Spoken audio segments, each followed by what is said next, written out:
अनंत गुणगण निधान सर्वभूत वत्सल अनाहत नाद निकुंज ज्ञान लभ्य। भगवान श्री कृष्ण चंद्र को वांग्मय प्रतिमूर्ति रूपा श्रीमद् भागवत महापुराण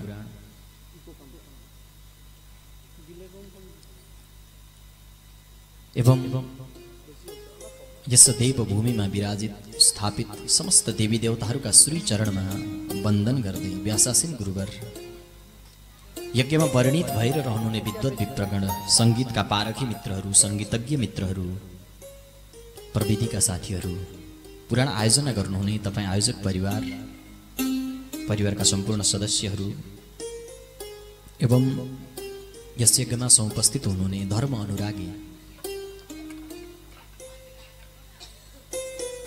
आमा बुबा दाजुभाइ दिदीबहिनी सम्बन्ध अनुरूप तपाई सम्पूर्णमा नमन छ, स्वागत छ, अभिवादन छ। सबैले एकपटक भन्नुहोस् त राधे राधे। अलि जोडले आउँदै गर्नेलाई पनि अब सुरु भएछ भन्ने खबर पुगोस्। राधे राधे।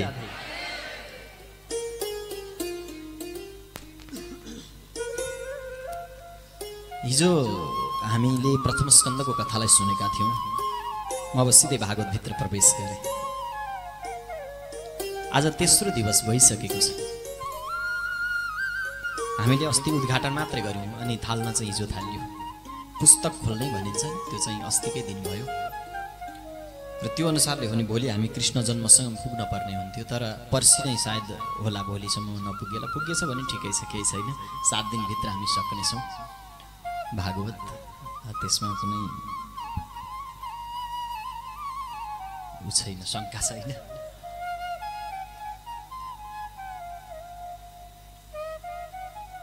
द्वितीय स्कन्द प्रारम्भ हुँदैछ। अब हिजो परीक्षितलाई श्राप मिल्यो, 7 दिनमा मर्ने। त्यहाँसम्मको कथा हामीले सुन्यौं। अनि उनी गंगाको तटमा आए। किन उनलाई थाहा भयो म मर्दै रहेछु भन्ने? थाहा त सबैलाई थाहा छ, तर त्यो स्मृति त्यति तेज छैन। त्यो चाहिँ बार त्यो सोचाइ भइराख्दैन कि म मर्दैछु भनेर, हैन? बिर्सिहाल्छु। मर्ने त हामी सबै हो नि। जन्म भएपछि को छ र नमर्ने? जन्म भयो तब को छ नजाने, बालक को छ र मर्न नसक्ने। जन्म भइसकेपछि सबै मर्न योग्य छन्। कोही यस्तो बालक छैन जो मर्नै नसक्ने होस्। जन्मिसक्यो कि उ मर्न योग्य बनिसक्यो।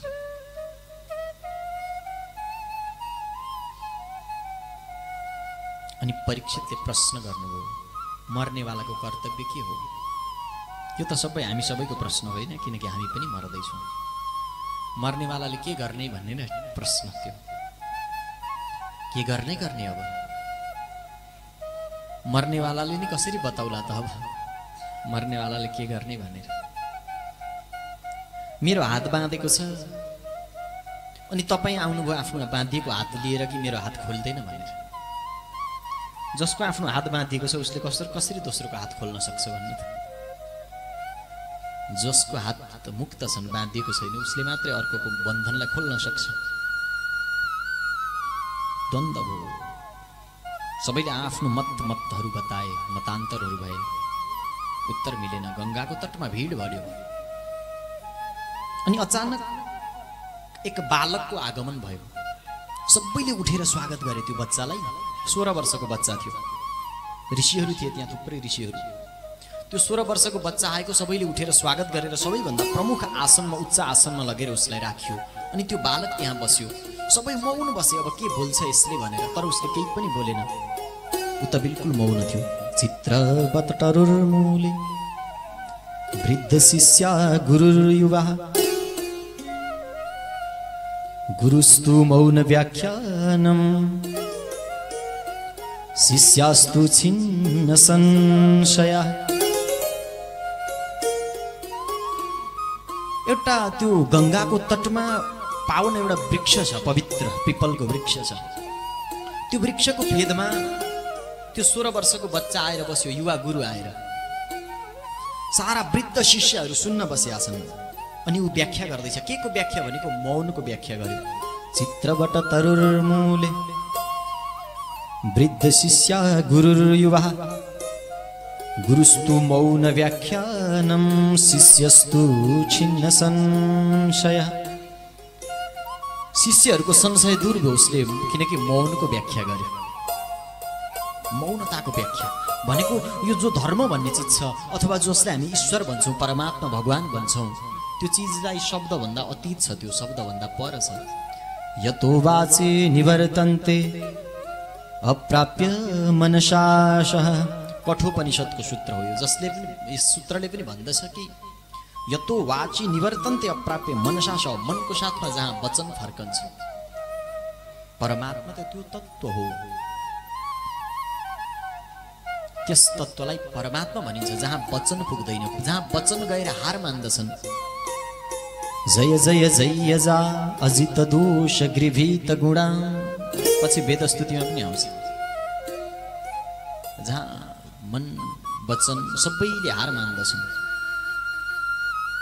जहाँ त्यो शब्दहरू पनि पुग्दैनन्। त्यही भएर त कृष्णले, भगवान कृष्णले अर्जुनलाई सम्झाउने क्रममा गीतामा भन्नुभयो, अरे अर्जुन, तिमीले वेदलाई पनि छोड्नुपर्छ, एक दिन शास्त्रभन्दा माथि उठ्नुपर्छ, शास्त्रलाई नागेर जानुपर्छ। शास्त्रमै अल्झिराख्यौ भने तिमी त्यो ईश्वरसम्म पुग्दैनौ भनेर भन्नुभयो। त्रैगुण्यो विषयो वेदा निस्त्रैगुण्य भवार्जुन। किन भनेको वेदहरू त 3 गुणले युक्त छन्, निस्त्रैगुण्य, तिमी गुणातीत बन, यी गुणहरूलाई छोडिदेऊ। सत्व रज तम गुणले युक्त छन् शब्दहरू, ती शब्दलाई छोड, तिमी त्योभन्दा माथि उठ, त्यो माध्यम हुन्। एक दिन त्यो माध्यमलाई पनि त्याग्नुपर्ने अवस्था आउँछ, त्यो अवस्थामा तिमीले पुग्न पर्छ। तपाईले विचार गर्नु भएको छ,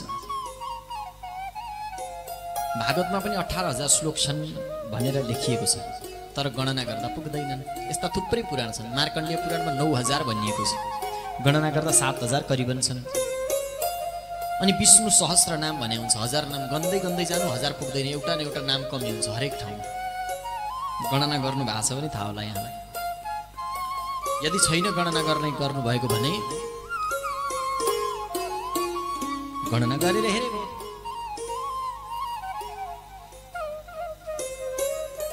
पुग्दैनन्। र सायद त्यो नपुग्नुमा पनि एउटा विशेषता छ कि त्यो पनि अर्थपूर्ण कुरा छ। त्यो पनि एउटा अर्थपूर्ण कुरा छ। किन अर्थपूर्ण छ भने जो छ नि वास्तवमा त्यसलाई शब्दले बोल्न सकिँदैन, र जो त्यो खाली छोड्दै वास्तवमा चाहिँ त्यही सही हो। जो बोल्नै सकिँदैन, वास्तविक तत्त्वलाई चाहिँ शब्दले पनि बोल्न सक्दैन, त्यसकारण त्यसलाई पनि के गरे, त्यहाँ शब्दै छैन। 1000 नाम छन्, 99 पुग्यो, तर एउटा कमी छ, किनकि जो वास्तवमा हो त्यसलाई चाहिँ अभिव्यक्त गर्न सकिँदैन। सायद त्यही भएर पनि होला एउटा छोडिदिएको छ खाली। चित्रबटर तरुर्मूल वृद्ध शिष्य गुरु युवा गुरुस्तु मौन व्याख्यानम शिष्यास्तु छिन्न संशय। सबैको संशय दूर भयो। के गर्ने अब? 7 दिनमा मर्दैछ परीक्षित। उसलाई के उपदेश गर्ने, के ज्ञान दिने? सबै तर्क वितर्क कोलाहल, चारैतिर आवाजै आवाज थियो। सबै शान्त भयो, मौनको व्याख्या भयो। यस्तै कुरा हो यो। जसरी आँखा खोलेर जति टाढासम्म देख्न सकिन्छ, बन्द आँखाले त्योभन्दा धेरै टाढा देख्न सकिन्छ, त्यस्तै कुरा हो यो पनि। बोलेर जति कुरा बोध गर्न सकिन्छ त्योभन्दा धेरै कुरा मौनले बोध गर्न सकिन्छ, जान्न सकिन्छ चिन्तन गर्दा। ठिक विपरीत हुन्छ। जति अग्लो तपाईले घर भ्याउनु छ त्यति नै गहिरो खाल्टो खन्नुपर्छ मुनि गर्त, अनि त्यति नै जगदर हुनुपर्छ, अनि मात्रै घर अग्लो रहन सक्छ। राम्रो लेख्न चाहनेले राम्रो पढ्न पर्यो, पहिले राम्रो कुशल पाठक बन्न पर्यो, अनि ऊ कुशल लेखक बन्न सक्छ। कुशल वक्ताले कुशल श्रोता बन्न पर्यो, कुशल गायकले पहिले कुशल श्रोता बन्न पर्यो, सुन्न पर्यो। विपरीत हुन्छ। घर त उँभो उठाउनु छ तर खाल्टो उँधो खनिन्छ है, जग्गु बलियो भनिन्छ।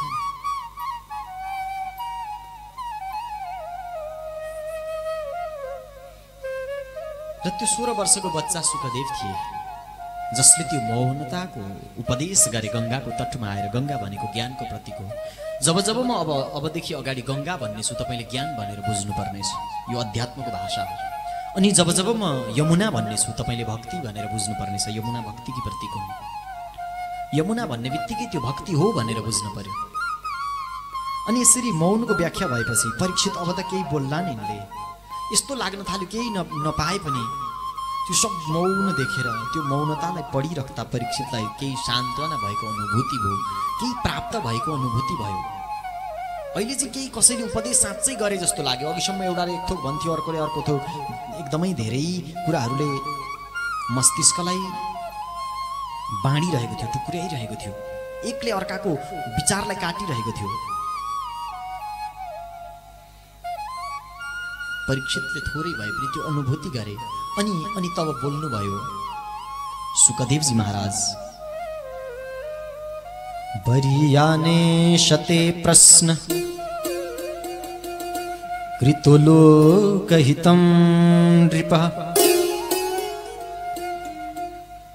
आत्मविद् सम्मतः पुंसा श्रोतव्यादिषु यः परः।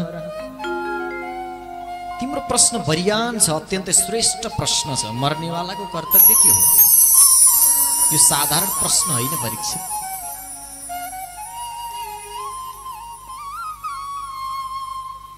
तर तिमी त मर्नेवाला छैनौ परीक्षित, तिमी मर्नेवालाहरू मध्ये होइनौ। तर प्रश्न सार्थक छ, तिमीलाई लागेको छ म मर्दैछु। जब तिमीलाई बोध हुन्छ तिमी हाँस्ने छौ यो प्रश्नप्रति, आफ्नै प्रश्नप्रति, किनकि म त मर्नेवालै थिइनँ, फेरि यो प्रश्न किन गरेँ? अहिले सार्थक छ यो प्रश्न, फेरि पनि सार्थक छ प्रश्न, किनकि मृत्यु सबैको छ परीक्षित। भेको धावति तं च धावति फणिः सर्वं शिखी धावति व्याघ्रो धावति केकिनं विधिवशात् व्यालोपितं धावति सस्वाहार विहार साधन विदो सर्वे जना व्याकुला काल तिष्ठति पृष्ठतः कचहर को नापि न ज्ञायते केनापि न ज्ञायते। भेको भनेको भ्यागुतो, धावती भनेको दौडन्छ, किन भनेको किरा फटेङ्ग्रा खान। भेको धावती अनि भ्यागुतो दौडन्छ किरा फटेङ्ग्रा खान। त्यो किरा फटेङ्ग्रा खान दौडेको भ्यागुताको पछाडि सर्प दौडिन्छ। कति बेर उफ्रेलास पुरुक गर्दै काहीँ गएर थकाइ मारोस् न अनि म खान्छु भन्दै सर्प पनि पछाडि दौडन्छ। भेको धावती तं च धावती फणि सर्फम सिखी धावती। सिखे भनेको मयूर, सर्पलाई देखेर भन्छ अरे कति बेर बस्छस् र त्यो बिलभित्र, त्यो दुलोभित्र निस्केलास् नि घाम सेक्न त पनि बाहिर, धुप सेक्न। त्यति बेला मैले जानेको छु ऊ माथि एउटा वृक्षको हाँगामा बसेर, शाखामा बसेर, एउटा गाछको शाखामा बसेर ऊ त्यो मयूर भन्दछ सर्पलाई त पनि त आउलास् न घाम सेक्न बाहिर। त्यतिखेर म तँलाई उसको आहार आफ्नो जुटाइरहेको छ। व्याघ्रो धावति केकिनं विधिवशात् व्यालोपितं धावति। अनि कोही ब्यादा बाणको नोक सिधा गरेर त्यो वृक्षको शाखातिर हेर्दैछ, भन्दैछ कति बेर उल्लास र स्वच्छन्द आकाशमा पखेटा फिजाएर कहीँ न कहीँ त पनि बस्लास्, त्यतिखेर हेर्लास् मेरो निशाना चुक्दैन। कति सिधा प्रहार गर्दो रहेछु अनि कसरी तँलाई आहार बनाउँछु। अनि एउटा मृग हरियो हरियो वनको जङ्गलका घाँसको पछाडि दौडन्छ मिठो मिठो खानलाई। त्यो वृक्षलाई पनि त, त्यो घाँसलाई पनि त त्यति नै बाँच्ने रहर छ जति तपाईँलाई छ, जति मलाई छ। तपाईँलाई काट्दा जति दुख छ ठिक त्यति नै दर्द त्यो वृक्षलाई हुन्छ। हामी यो स्थूल आँखाले चर्म चक्षुले देख्दैनौँ, तर अहिले एउटा यन्त्र लगाएर अथवा भनौँ म्याग्निफाइङ ग्लास लगाएर यदि हेर्ने हो भने अहिले तपाईँ वृक्षको अगाडि जानुहोस्, खुकुरी बोकेर त्यसको काँप्दै गरेको हृदय यही आँखाले देखिन्छ। बस त्यो ग्लास यन्त्रले देख्न सक्छौँ, किनकि त्यति सूक्ष्म देख्न सक्ने हाम्रोमा दृष्टि छैन, यो चर्म चक्षुमा त्यो शक्ति छैन। अन्यथा मलाई जति बाँच्ने इच्छा छ त्यति नै इच्छा त्यो झारपातलाई पनि छ, ती फुलहरूलाई पनि छ, सानोभन्दा सानो हामीले पैताला मुनि टेकेर हिँड्ने त्यो दुबोलाई पनि छ। कत्रो खोज हो यो पूर्वीय दर्शनको भन्नु त। हिजो अस्ति भर्खर आजभन्दा लगभग 30-40 वर्ष पहिले लन्डनमा रविशङ्करको सितारमा परीक्षण गरेर अनि मात्रै वैज्ञानिकहरू भन्दैछन् कि यी वृक्षहरूलाई पनि सङ्गीतको प्रभाव पर्दो रहेछ भनेर। आजभन्दा 5300 लगभग 8-10 वर्ष पहिले कृष्णले बाँसुरी बजाउँदैखेरि वृन्दावनमा वृक्षहरू नाचेको वर्णन छ। कति ठुलो खोज हो है।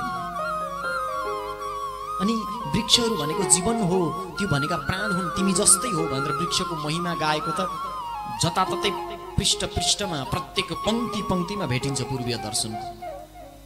कत्रो ठुलो खोज हो। हिजो अस्ति रविशङ्करको सितारमा परीक्षण गरेर अहिले नि रुस र अमेरिकामा चाहिँ सङ्गीतको प्रभाव पर्दो रहेछ भनेर खेतमा सङ्गीत सुनाउन थालिएको छ।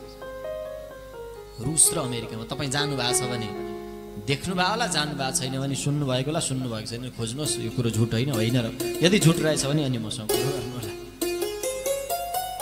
त्यहाँ पनि पूर्वीय सङ्गीत, शास्त्रीय सङ्गीत सुनाइन्छ। त्यो सङ्गीतमा पनि अझै त्यस्तै छ।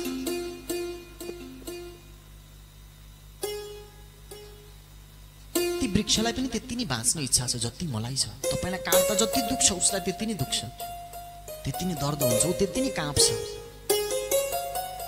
उसमा पनि जिजीविसा छ अनि प्राण छ उसमा पनि। त्यसलाई खानको लागि मृग दौडन्छ।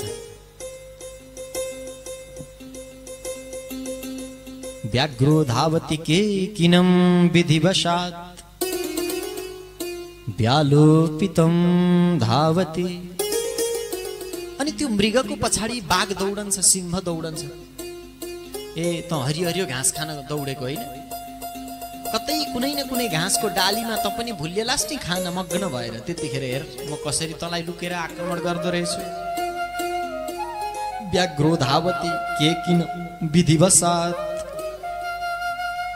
व्यालोपितं धावति। अनि सिकारी दौडन्छ त्यसको पछाडि। त सिंहलाई पनि म कहाँ छोड्छु र। हरेक व्यक्ति, हरेक वस्तु, हरेक जीवको पछाडि उसको काल दौडिरहेको छ, उसको मृत्यु दौडेको छ, त्यो तक्षक दौडेको छ, त्यो श्रापबाट अभिप्रेरित भएर हामी सबैलाई लागेको छ त्यो श्राप। किनकि हामी सबै 7 दिन बाँच्छौँ। तपाईँ हामी सबै परीक्षित हो। अब तपाईँ हामी सबै परीक्षित हो, त्यसैले अब हामी भागवत सुन्दैछौँ किनकि हामी सबैलाई यो श्राप छ। तपाईँ हामी सबै परीक्षित हो, हामीलाई सबैलाई श्राप छ नि त होइन। कसको पछाडि छैन भन्नु त। तपाईँ किरो हो भने तपाईँको पछाडि भ्यागुता छ, तपाईँ भ्यागुता हो भने तपाईँको पछाडि सर्प छ, तपाईँ सर्प हो भने गरुड तपाईँको पछाडि छ, मयूर तपाईँको पछाडि छ, तपाईँ मयूर हो भने तपाईँको पछाडि सिकारी छ, यदि तपाईँ मान्छे हो भने तपाईँको पछाडि यम छ। कोही न कोही त काल छ होइन। तर सारा जीवको पछाडि त्यो श्रापद्वारा प्रेरित भएर काल दौडिरहेको छ। अनि 7 दिनको आयु लिएर हामी बसेका छौँ भागवत सुन्नु।